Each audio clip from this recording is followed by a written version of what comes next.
He stood at the edge of the sidewalk, the morning sun painting his dark skin in shades of gold. The city stretched around him in a cacophony of ambition and haste, glass towers reaching for the sky, each one a monument to dreams realized or dashed. He was just a boy, maybe 10 years old, dressed in a crisp white shirt and faded jeans, a small backpack slung over one shoulder. Yet in his gaze burned a determination that belied his age. He had a message, one that would shake the foundations of the corporate world. She emerged from the sleek black limousine, her heels clicking sharply against the polished marble of the building's entrance. The billionaire paused, 2 leather-bound notebooks tucked under her arm, a phone pressed to her ear. Her reputation was formidable, deals worth billions, ventures spanning continents, a name whispered in boardrooms and gala, halls alike with reverence or envy. She was a force of nature, and this morning she was on her way to one of the most important meetings of her career. The boy watched her through deep brown eyes. His heartbeat thrummed in his chest, louder than the traffic. He took a step forward, then another, his small frame unnaturally still in the bustling crowd. The billionaire glanced up, her phone call breaking mid-sentence as she spotted him. Her brow furrowed, curiosity piqued by the unexpected interruption. "Miss?" he called, his voice steady, echoing against the marble walls. She turned fully, tilting, her head as she took in the sight of him. He drew a breath, shoulders squared. "Don't go in, you're making a mistake." The billionaire raised an eyebrow. "Excuse me?" He stepped closer, undaunted by her towering presence. "That meeting," he said, voice low but urgent. "The person you're meeting, they're not who they say they are."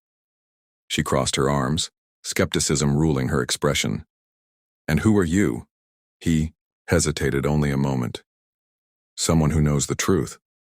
For a heartbeat she considered dismissing him, brushing past like she would any panhandler or street hawker. But something in his eyes made her pause, an unspoken conviction that cut through her usual armor of cynicism. She nodded to the doorman, then motioned for him to speak. "I'm Amir," he said simply. "Amir Jones. I've been watching you for weeks. You're about to sign papers that will give this person control over your entire corporation." She stiffened. "Control? That's impossible. I negotiated that clause myself." He swallowed. They switched out the document. Her laughter cracked, like ice. "A 10-year-old stole my document? You're dreaming." Amir's face fell, but his voice remained unwavering. "I'm not, but you need proof." She studied him, curiosity warring with indignation. "Proof? You have proof?" He patted his backpack and pulled out a flash drive, small, ordinary, easy to overlook. Her eyes narrowed. "This will tell you everything. Metadata, signatures, timestamps, everything you need." She took it, fingers brushing his. For a moment time seemed to freeze. Then she turned heel and walked into the building. You could almost hear her thoughts colliding. Billionaire meets street kid. Absolute power meets raw courage. Inside the conference room, polished wood walls and floor-to-ceiling windows offered a panoramic view of the city.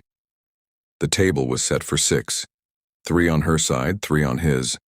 Drinks chilled to perfection sat in crystal glasses. As she settled into her chair, she heard the click of the door and Amir slipping in. Without an invitation, he stood behind her, silent sentinel. "Where did he come from?" Her legal advisor hissed at her side. She ignored him, sliding the flash drive into her laptop. Her fingers danced across the keyboard, opening folders, running scripts, decrypting files. The room buzzed with polite small talk until her screen flickered. Then the documents appeared. The terms were markedly different. The signatures didn't match her handwriting. The date had been changed. The controlling interest, once capped at 20%, now read 98. She swallowed hard, jaw clenching. She looked up at Amir. "How did you know?" He shrugged. "I followed the money. I saw the red flags in the blockchain." Her legal advisor snorted. "The blockchain? From a kid?" Amir's gaze met his. "Money doesn't lie." Silence fell. For the first time, the billionaire felt her empire's foundations tremble. The others, at the table, leaned forward, expressions shifting from cordial to predatory as they sensed weakness. Amir swallowed. They'll try to remove the evidence. You need to halt the meeting now. Call it off. Her voice was cold steel. Absolutely not. He's small but unwavering, a boy standing between her and disaster.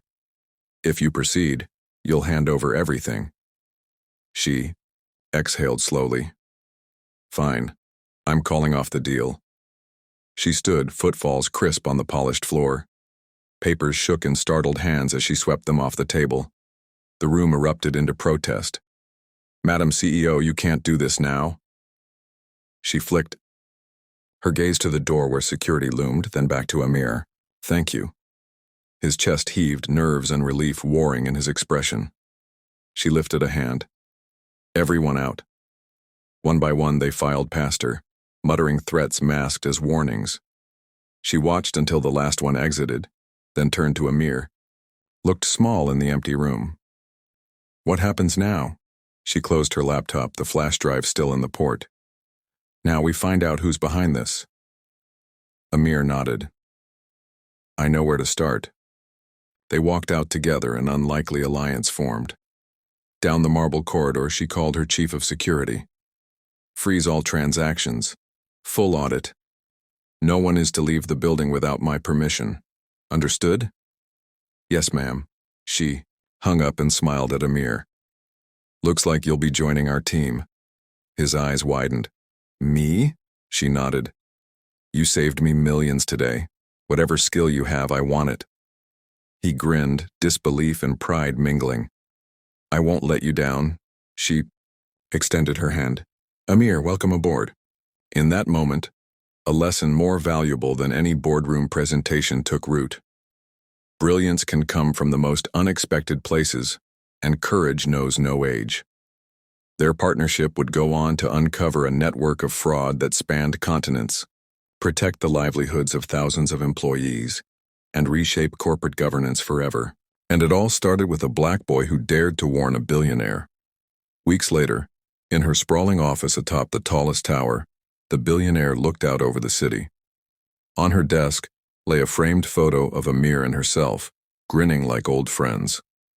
She remembered the urgency in his voice, the strength of his conviction, and the simple truth he delivered.